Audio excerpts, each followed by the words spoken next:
Welcome back to the Oddity Shop podcast, the podcast where we tell you creepy, odd, weird, strange, and bizarre stories from around the globe. I'm your asshole of a curator, Kara, where I purposely started recording as Zachary took a drink. And I am the curator who got caught up really fast and only drooled on myself a little bit. Just a little bit. How are you? I am good. Again, last weekend in Michigan, or last recording in Michigan session with you. Well, you said that last week. I know. I'm just telling people it's going to be a little bit echoey because of that. But what else? Last week you said it was the last time I'm recording. Oh no, the secret's out, guys. We do 2 at once. We've literally already done that. I'm excited though because I did get there was only 2 people who I wasn't sure if I was going to really see in like the last month before I went. And I got to see Missy and Danny. They had a surprise trip out to Grand Rapids. So I was excited to see them. Otherwise... Yeah, I'm so excited that you got to see them. Oh my God, you cannot guilt me when you told me not to feel bad. I'm actually, like, when you told me about this, we talked about it for a while. I'm actually really excited that you got to see them because I'm not worried about it because we talk all the time.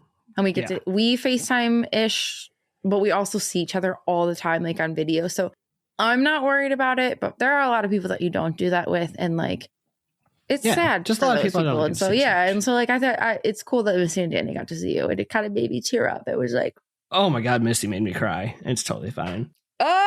So we can be cry. But yeah, no, I'm 100% packed now. I'm ready to go. I failed my city inspection and already got all those fixes fixed. Oh, you did? Yeah. Yep. They came out today and knocked all of it out. Oh, wow. I didn't know that. That's awesome. Yeah. It was probably done in like 4 hours, which is great. Officially done with repairs. I know. My bed's now on the floor for the next week. I'm going to be sleeping on the floor. Well, on my bed, but on the floor. But yeah. But like you haven't had a bed on the floor before. Oh, no. I definitely rocked it for 3 years of college. Yeah. Okay. So that's what's new with me. What's new with you? Okay.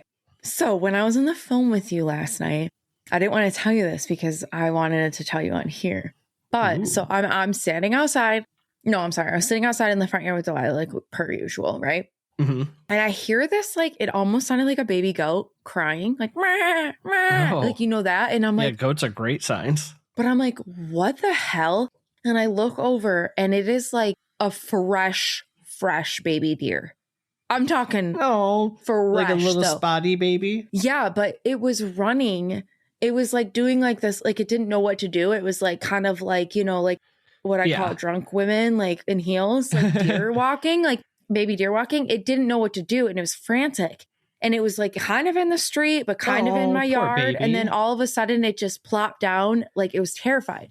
So I'm like, oh my God. Like, and I know you shouldn't disturb it because like mom leaves them in certain spots to come back later in the night. Well, what happened was because my neighbor was cutting the grass. What happened was mama left the baby by their deck, like curled up by their deck. And when he started cutting the grass, obviously the lawnmower was coming at it and it freaked him out. So the baby ran. Oh. But I watched it for hours. So when I was on the phone with you the whole time, I was quietly sitting and watching it because it was so close to the street that I was afraid that a car would come by and startle it. Oh my God, it was like awful. I sat for hours last night watching it. I don't know, because I eventually, once about it was like 11 o'clock and it was still out there.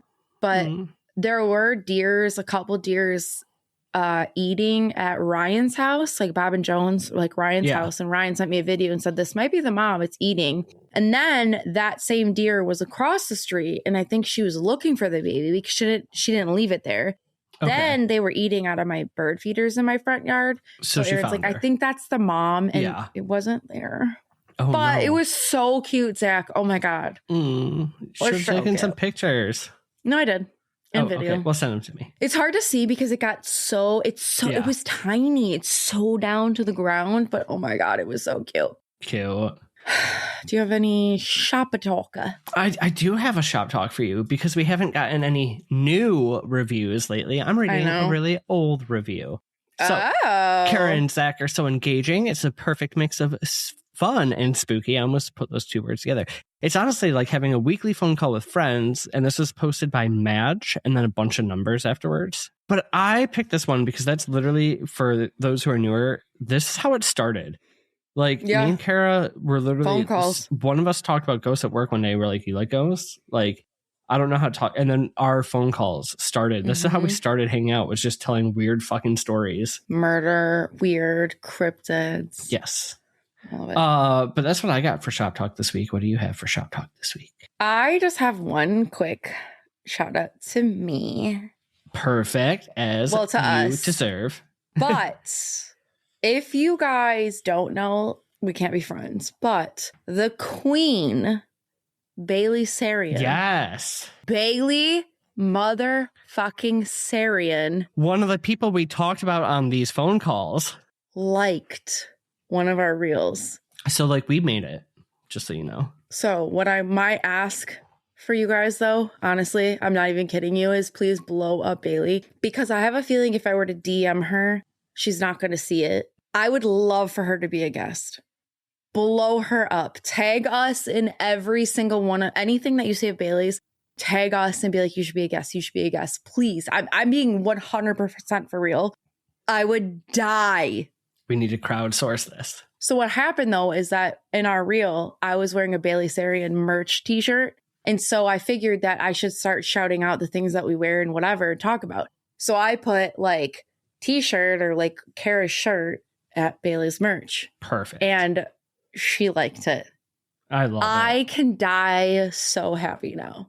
Okay? Before you die. I actually don't. When you text me, though, and you're like, is this the real Bailey? I was because like, I've been freaked out. Oh! I've seen like fake real people like our stuff before, so I didn't want to open it. I'm like, I'm not going to get my hopes up. I'll make her do digging. Was a little bit tipsy, and I was like, oh my God, it is. And I actually didn't even allow myself to get that excited because I was like, don't fangirl, but sometimes Bailey we deserve a Sarian. Fangirl? Fangirl. Okay. Fangirl. All What's right. your question? I got the question. So before you die, question? So we can open the shop. My question for you is, do you ever get freaked out while flying, or what is the scariest thing that's ever happened to you on a flight? Yeah, as I've gotten older, I hate flying. Really? Because, yeah, I think we've talked about this before at the flight, what is it, 401 flight? 411, 401, flight 4 something. Like literally episode 4. 190 some episodes ago. Yeah, as I get older, I don't know what it is. I just like whatever. But there was one flight that Aaron and I were on, and it was Spirit or Allegiant, something. And I would never Spirit. Yeah, no, not RIP. Good for you for dying. I have never in my life thought that I was going to die more on a flight, to the point where Aaron and I were like, oh shit, it like for real, we're going down. That I was trying to think of how I'm going to give my mom a message, like how I could leave her a message. It was so bad. I got into the car after and I was so sick. Was it just like turbulent? The worst I've ever experienced in my entire life, like where you could not even get up the entire flight. You could not go pee. They couldn't bring you food, like, or beverage. Like, it was so bad. I've never in my life. And it was just coming home from Florida. It wasn't anything like... It was awful. Well, at least you showed up. So we're starting with a transmission. The transmission that consists of 6 simple words. Not alarming, totally normal. Okay, but what happens afterwards is probably one of the most recent-ish, biggest, most popular unsolved mysteries. Transmission? Yes. Or transition? Transmission. Mission. A 6-word transmission. So, well, we were talking about pride, so I don't know. It said... Good night, followed by their call sign, Malaysian 370. Oh, yeah, you know. So this is the transmission received from flight MH370, the famous disappearance. I'm going to be Carrie tonight, of a Malaysian Airlines flight. Hey, Zach, are you running low on spiritual supplies? Hey, Kara, are you looking for a place with handmade items? Yeah, we should probably go to Mystic Moons. Oh, our buddies? Yeah. They make the most wonderful hand-dipped incense with over 24 scents, and we've smelled absolutely every single one of them. Yeah, or maybe you might just be looking for a hand-strung bracelet made with only the best intentions. And not only do they have the best intentions, they have 4 strings each, and they last forever, which I would know because I've broken every bracelet you've made for me and not theirs. Oops. Well, they also have simmer pots for every occasion, like San to Yule. And don't forget, Melinda is also a medium and a tarot card reader who's given us amazing readings. So she's ready to help us or you connect with past loved ones and get to know insights into your world. My spirit animal is a camel. Thanks, Melinda. Anyway, so look for Mystic Moons on Facebook or Etsy, and then you can restock all your spiritual supplies. Oh, be sure to check them out at www.etsy.com/shop/Mystic Moons LLC. Or at Mystic Moons on Facebook. They're all over our socials, so I'm sure you'll find them. So go get some goodies. Okay, Kara, goodbye. Bye. This is crazy because I actually almost did this, but I think it was for our Patreon. But that's so funny. Yeah. It must have been on our brains or something. We share one brain cell. So, okay. So within minutes, though, after sending that message, the aircraft's transponder stops transmitting. It disappears from civilian radar. And just everything that happens around it makes like not a whole lot of sense. To start, it is March 8th, 2014, all the way back, which I say jokingly because I feel like lately I've been going back like hundreds of years. So I had to pick a fresh one. That's fresher. Yeah, it's not that fresh, but yeah. That's the thing, though, is like I feel like this happened like 5 years ago, not freaking 12 years ago. That's like everything in our lives, though. I think that 2016 is not far away. And then also it's like 10 years ago. It makes literally no sense. You and I were working together. Like that doesn't feel like that long ago, but also like when you think of everything that's happened in the middle, holy crap. Yeah. Okay. So it's March 8th. We're in Kuala Lumpur, the airport in Malaysia, and 227 passengers are making their way through security down the terminal and onto a late night flight that was bound for Beijing. So the passenger list, totally normal, right? Some people are heading home, some are going for work, some are on vacation. Totally normal flight. They begin to board the craft, which is a Boeing 777. It's a very large plane. It's accommodated for like these long haul flights. Has an exceptional safety record. Although Boeing now, I feel like in 2026, we wouldn't say has an exceptional safety record. It's so funny when you first said Boeing, I was like, oh. Yeah, but in 2014, like you would never have thought twice. Right. But yeah, no, Boeing's had some mishaps over the last few years. What hasn't? Truly. But right now, like pilots trust the Boeing. Okay. And the 777. Like it's a good plane. It's a good plane. Great plane even. So the flight was operated by a Malaysian Airlines crew, 12 crew, and then, like I said, 227 passengers. And they're heading out on like a super commonly run. Okay. It's only supposed to last 6 hours, right? So typical flight path with a trusted plane, totally normal crew, totally normal passengers. Like nothing's really out of the ordinary on this flight. Okay. So a total of 239 people are on board. A dozen?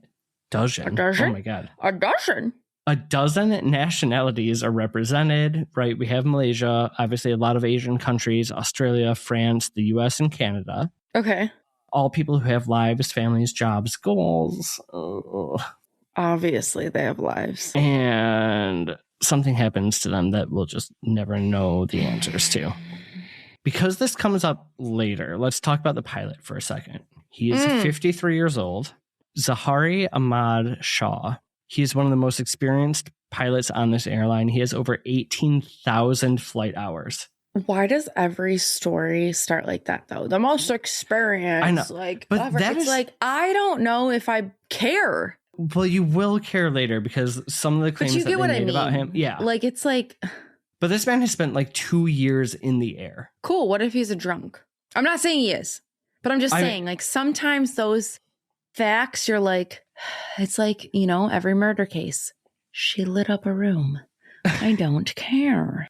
Yeah, but okay. The part you have to care about is that he's experienced and he knows what the hell he is doing. It's not like he was just like flying a plane for the first time. First officer is Farik Abdul Hamid. He is 20.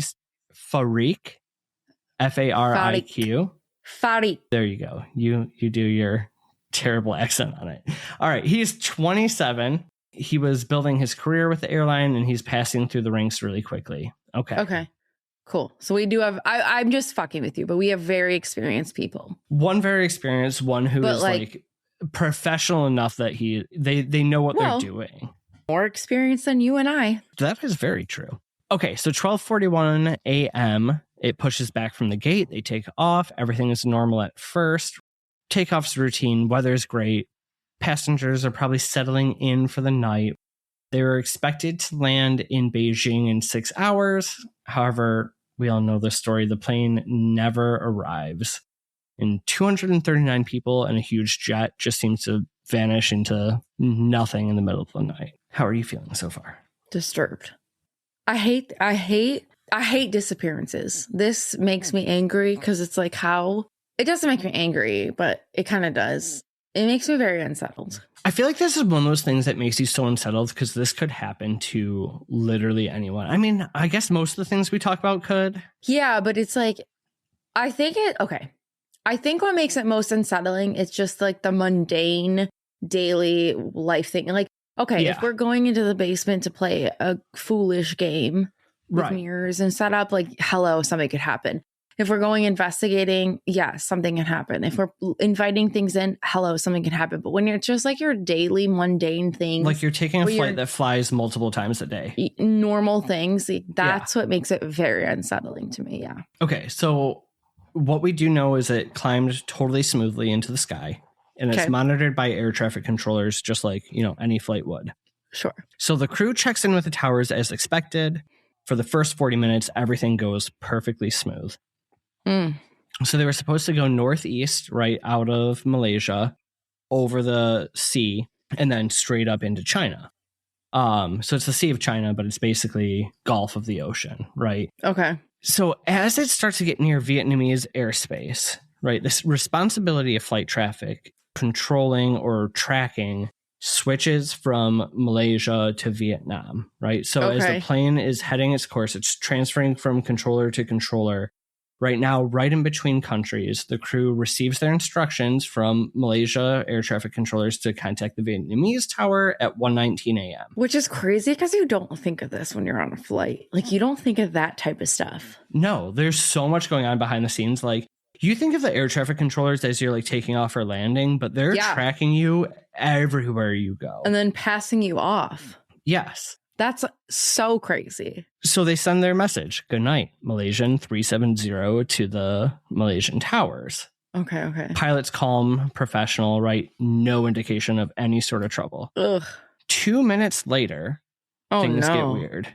The plane's transponder stops transmitting. So the transponder is what also automatically broadcasts a signal about the aircraft's identifying info, its altitude, and its location. Okay. Right. So if the radio goes out for whatever reason, they can still track it. Okay. It's so weird, though, because this is like the only thing that we know for sure happens at this point is that it stopped automatically IDing itself. And this isn't done easy. It can be manually switched off, but it's not just like, oh, we flip a button. Like, you have to go through a system to turn it off. Right. Because it's like foolproof or whatever you say. Right. Or it could be like some sort of electrical event that would cause it to fail, right? But if you think it's an electrical or catastrophic event, the plane would have stopped. Yeah, it would have to be like dramatic. Exactly. Okay, so when the transponder stops, right, Vietnamese controllers attempt to get into radio contact with it. They call, no response. They do it again. Of course, no response. Like at first, no one's super worried because the radio communications could go out on flights or something could have malfunctioned with the transponder. So they just kind of like sit and wait and expect that the craft is going to respond eventually. But time keeps going. So at this point, it vanishes off of civilian radar. Let me ask you, at this point, I can't remember, when it switches over from Malaysia to Vietnam, how long of a flight at that point should it have been? 41 minutes in. Oh, okay. Of a 6-hour flight. Okay. And it never actually switches off. So right when they're supposed to, that's when just meant when it would have, what would the flight been? But it was only 41 minutes from that. Yeah, okay, so not long into the flight, right? So like right now, it's seeming like this flight has just vanished. They can't track it. They can't find it on radar because of the transponder, nothing. Okay. However, we do know that nothing catastrophic likely happened at this point. And I say likely because something could have still happened, but the plane didn't stop flying. So what was unknown to most people is that military radar actually continued to pick up an unidentified plane on their more advanced radar. Weird. And it's definitely still flying, but it's not going in the right direction anymore. So if it was heading northwest, all of a sudden this military radar shows that it takes a dramatic U-turn, reversing the direction, and instead of going towards China, now starts to head back towards the Malaysian peninsula. Oh. Again, no distress call, no explanation, just like a complete U-turn in the sky. So what would you think here? I don't know. I would think, okay, 41 minutes into the flight, U-turn, something bad happened, and we're going to go and just land right back where we started from. Yeah. I mean, that's the only thing I could think of. So it heads back towards the Malaysian peninsula and just goes straight over it. Oh. But it's not like a super random course because it's still following navigational waypoints or like sky highways that all planes follow. So it's not like it just turned and it's going like straight this direction. It's still following like as if a pilot is piloting it. Okay. Or like somebody who knows this, at least like the sky highways, quote unquote. Okay, so then I'm thinking that we're like being hijacked. And at least hijacked by somebody who knows what. So it seems deliberate. It seems calculated. Unfortunately, though, what I've just given you, a lot of people didn't know. So the military info. I do want to preface, I did want to cover this, but I don't know anything about it. I just want to say that. I knew less than I thought I did, actually. Okay. So the military info comes out like well after the flight stops communicating. Okay. Malaysian and Vietnamese air traffic lose contact. They sort of just think the other person's still communicating with it. That maybe they just didn't hand it off. Whatever. It didn't. Got you. Okay, that makes sense. Now they're like, oh my God, this plane is completely gone. Like when it's getting too late. Nobody knows a crisis is brewing at first, but every passing minute creates a lot of concern. But so because they think they're going to hand it off, nobody reports it. The military is tracking an unidentified craft. They don't put it together till much, much, much later, like days later, that what they were tracking was Malaysian Flight 370. Which makes sense. The time the sun comes up in Beijing on March 8th, people are waiting for the flight, unaware that anything is wrong. So loved ones are coming to like pick up their family members. They're waiting for the text, hey, just landed. God, could you imagine? And they don't have like apps that tell you that the flight's on time. And like most people are just kind of thinking the flight's delayed. Behind the scenes, though, aviation officials are realizing like they have a serious problem because nobody has any idea where the plane might be. Oh my God. It's supposed to land at 6:30 a.m. Doesn't happen.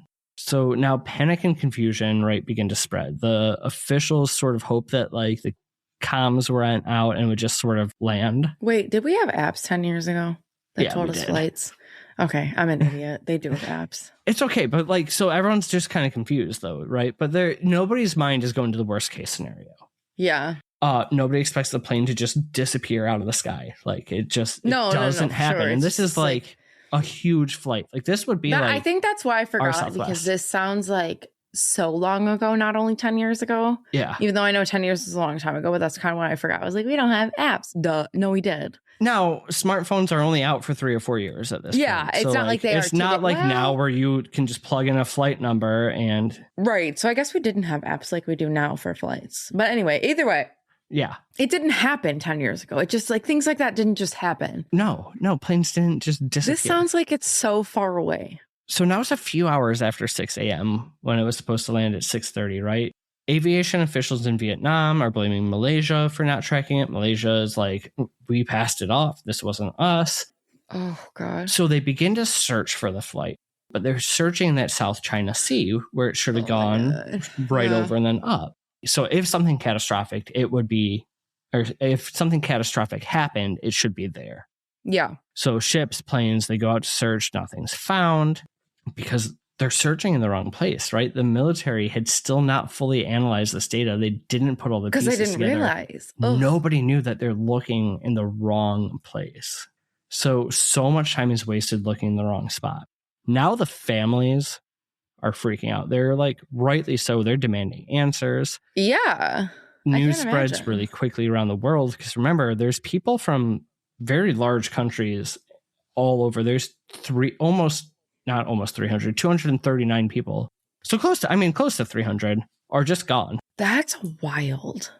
And when you actually think about it. Yeah. Well, it hits the news super quick too, right? So now not only are the families wondering, everybody is like, what the hell is happening? Because I think it's tragic when the whole thing is tragic. It's easy to ignore a tragedy when it happens in a way that like you would never be in that position. Correct. But this is one of those things where anybody can see themselves right here. Yeah. So families start gathering at the airport, right? Like thinking they're going to get some sort of update. The surviving people are saying like the torment that is happening to them is not knowing what happened. Yeah. Again, March 8th, it disappears. The military doesn't put everything together and put their report out until March 12th. So 4 full days. Okay. 4 full days we searched in the wrong spot. Then they say that, hey, we tracked this unidentified aircraft. Could be it. Based on everything, it can only be explained as. Before they put their report out, they pinpointed it against any other flight in the area. They knew that this U-turn, it was the exact course of MH370. Like, it had to have been it. Okay. And I mean, it really only makes sense because you're missing this craft. It became unaccounted for. And now you it kind of just like. And the military's radar like literally picks it off right where the other one drops off. Oh, okay. And it turns. So that makes so much sense. Okay. So it can only be MH370 with this wild change in course. The unfortunate thing is after 4 days, the search is now recovery. They have been searching the wrong area, the wrong sea for 4 days. There's the likelihood of people being alive is low. Where does the military say it stops? I'm sorry, did I miss that part? No. Okay. So it takes the turn. It goes back over the Malaysian peninsula into the middle of the Indian Ocean. Oh. Yeah. Then it stops. So March 15th, there's a large press conference. Malaysian authorities announced that the investigation determines that the aircraft comms had been deliberately turned off and that the craft continued flying for hours after going dark and thousands of miles. Oh, my God. Yeah. Ew. This is when people lose complete hope. You know, it's over a week now. The search had been in the wrong place. And it seems like from what they've said, something more nefarious has happened than like tragic because it's still tragic, but yes. But it's not like this like Okay. Like oh. So there is another way to track flights. And this is how the military ended up really pinpointing this was MH370. So if the transponder system is turned off, there's a backup and it would actually communicate with satellites. Like ping towers and stuff. Exactly. And that's exactly it. Like you took the next line. It doesn't give altitude. It doesn't give location. It's just a ping signal back and forth to the towers, right? So they call them handshakes. It happened over the course of a few hours. There's 7 total pings. Oh. Took a lot of time to piece it together because like this info wasn't super readily available, right? Okay. And it's not like it's saying, okay, you're right here at this ping, you're right here. They have to kind of follow the trajectory. They matched it up with the military radar and they're like, this is 1000% MH370. Yeah, I mean, it's honestly like when we hear true crime stuff, like their cell phone pinged on certain towers. It's just close proximity sometimes. Exactly. Okay. So we know for sure the flight did change path. We know for sure it stayed in the air hours after going dark. And we know it's not in the South China Sea. It's somewhere out in the middle of the Indian Ocean. So now the largest search in aviation history starts. But they're looking in the middle of the Indian Ocean. Like, and if crazy. You pull this up on the map, like that's between India, Australia. Huge. It's huge. It's deep. It's remote. It's prone to bad weather. Like it's not an easy place to find anything. Aircraft from all over come. Sonar is used. Satellites, ships, anything could help. Nothing ever turns up in their immediate search. Just open ocean.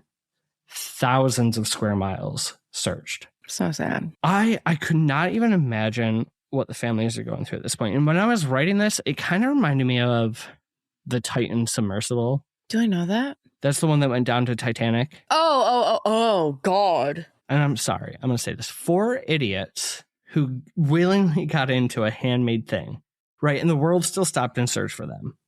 You're in this vast area of the ocean, though, like, you're not going to find, like, and that's the difference. Like, that's 4 idiots and the world stopped to search for them. These are 239 normal people.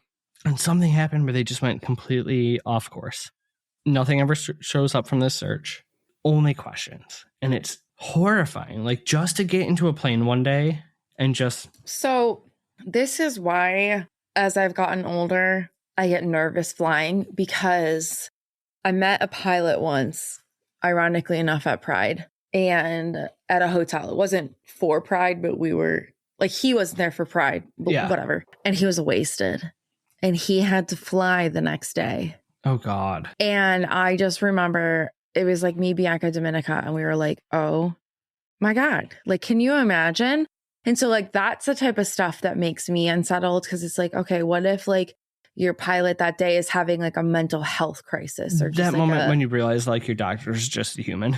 Well, I think that when I go to my doctor, I automatically think that, only also because I'm going through so much stuff right now that it's hard to even get them to understand at times. But I think that it's like things like that where we think that those type of people are, like, superhuman. Yes. Like, they're not regular humans. That's what freaks me out about it. And I'm not saying that that's what this was, but that's what makes me scared every time I get we expand on that, right? It's also humans who built it. It's also humans who track it. It's also humans who do all these things, and everything is prone to human error. And that's what makes me terrified every time I get on a flight nowadays, as I've gotten older. So nothing is found till after a year. Ooh. And a piece of wreckage washes up on a Western Indian Ocean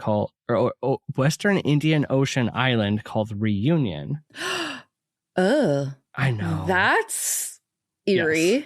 Now, it couldn't be traced exactly to the plane, but it is a part of a Boeing 777. Okay. Over the next few months after that, 27 pieces of planes are found along Madagascar, Mozambique, and South Africa.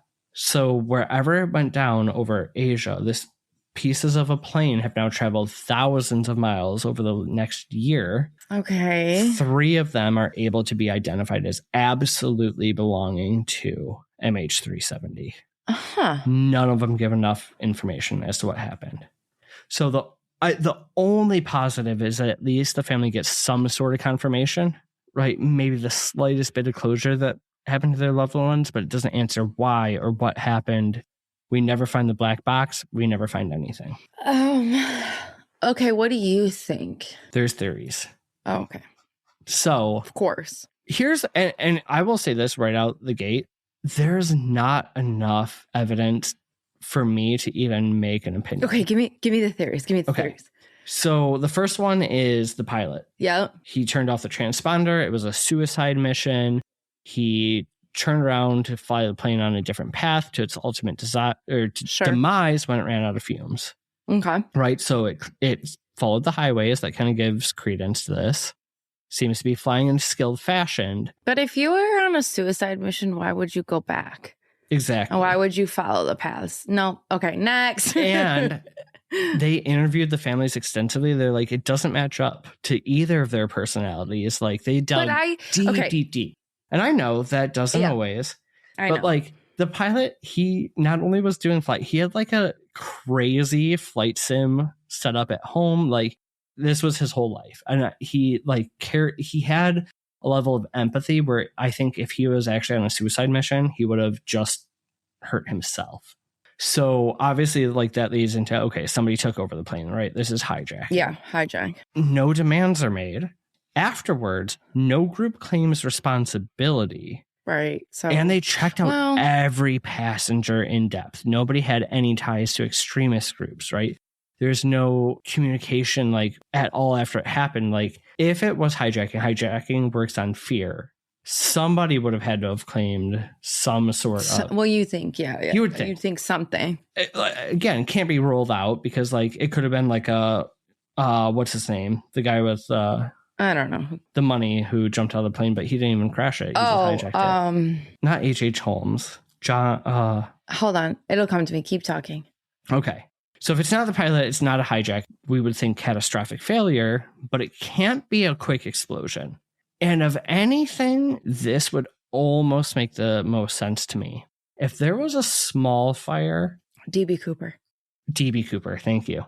Or some sort of depressurization that led to a loss of oxygen. The crew and the passengers may be asphyxiated slowly and passed away, and the ghost plane continued to fly by itself on an autopilot. So, okay, we realize something bad's happening. We're turning course back home. Can't do anything in time. Autopilot kicks on, flies the highways until it eventually crashes. The only thing is, right, we know it's not a fast failure because of the track that it took. Right. But if it was that slow, you would have had enough time to get off some sort of distress call. You wouldn't deliberately turn the comms off. You think. Like we think. Again, all of these, for every, not pro and con, but for every yes to one, there's a no, right? Mm-hmm. Fourth big theory is remote or external interference, right? Cyber intrusion or some type of military involvement, maybe. There's a lot of people who throw out ideas that there is somebody on this flight who had created something that the government didn't want getting freed. Like, there is a couple theories that fusion type renewable energy that was about to be patented that like would get rid of the need for coal was on here. Mm-hmm. It's all speculation. There's no proof of it. And then finally, our fifth camp of theories is the paranormal or fringe, right? That it was abducted by aliens or slipped into another dimension or some secret relocation and it's a government cover-up. Which, this is just a prime breeding ground for this, though. But then why would parts... Well, come on. The conspiracy theorists can explain that away. They're fake parts that throw you off the trail.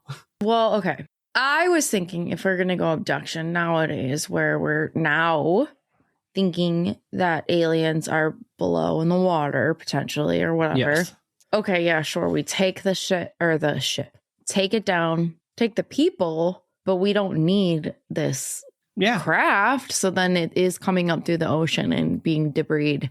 The debris is being, whatever, polluted. And the thing is, you can literally argue any of these because we just never got enough information to know what happened. Okay, so are you done with everything? I'm done. Yeah, those are the So main what theories. Do you know what you think or not really? So I used to be more on like the fringe, like it blipped into another dimension or something, whatever. But for sure, there's enough of it that washed up. It's just... Yeah, I think there's such a lack of information here that I think that's why the public was so drawn to it. Is not only is it so tragic, it's also so confusing without if you compare it to September 11th or other plane crashes, we usually at least have enough pieces of it to put together an explanation that works. But none of these explanations worked. This is one I came out thinking I might have an answer. Yeah. But just nothing makes sense. Nothing about any of it makes any sense to me. I think you're going to be shocked. But I don't think this has anything to do with paranormal. I don't think so weird. On this one either. I just don't feel like it. I think that it is either a malfunctioning plane and a pilot that was trying to do the right thing and turn around, and misguided mishaps happened that we just can't calculate or whatever. The only thing paranormal about it would be the name of ghost plane, which is what's used if everyone passes away and the autopilot takes over. Yeah, so that's a good one. I didn't know all the details of that, but I just don't know if I think that it's paranormal or... No. I used to think before I got all the details that it was like a blip, but I just don't. Not with what showed up afterwards. No. But also I just don't with all the accounts of it tracking back. Yeah. And for hours. Hours. It'd be a thing if it turned around and went for 30 minutes, but it went for hours. Yeah, but that car... Okay. And it's just, yeah, I know. It's just a horrible tragedy. Either way. No, it's awful, awful, awful, awful. No matter what way, it's so sad. Crazy unsolved mystery. The family is still mourning today. And it's that so is the And it wasn't even that story. long ago. No. So, yeah, that's the downer story I have for you today. Tell us what you guys think, and also be delicate. Yes. In the videos and stuff when we post this. We need to be more cautious of that, especially on things that are so heavy, but also like not far away, where people could be family members and things could be watching our content on that. So let's just be delicate on whatever we think. But I do want to know what you guys think. So when we're talking about delicate for the emoji for this episode, I think we should do the Malaysian flag. Like give a little honor to the aircraft and the country that it originated from. And with that, what else should we do to end the super sad episode for the day? Do you have anything light to leave us on? No. Not off the top of my head. Creep it real, my little oddball. Goodbye. Bye.